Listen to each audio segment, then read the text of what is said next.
يبا ابي 200,000 دينار الحين. شنو؟ هاي ولا بقول حق امي على كل شيء. ايوه انا بعد نفسه اللي بتعطيه اياه تعطيني اياه.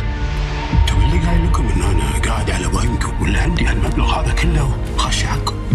عادي يبا خلاص بيع البيت. يا اخي بس ارحمنا، قاعد ذلنا انت ولا شنو؟ وبعدين هذا واجبك، انت مسؤوليتك كأب انك تربي لنا وتعطينا فلوس، مو تمن علينا. راشد دنانير. احنا نتوضح يا ابو راضي، احنا عندنا ربع، عندنا حريم، الساعه الوقت. دنانير يبا تعال قاعد حاجي، يبا تكفى طول بالك يا دنانير. قاعد حاجي كلهم منكم انت. دنانير تعال قاعد كلمك. تعال صاير ليش صار خرب؟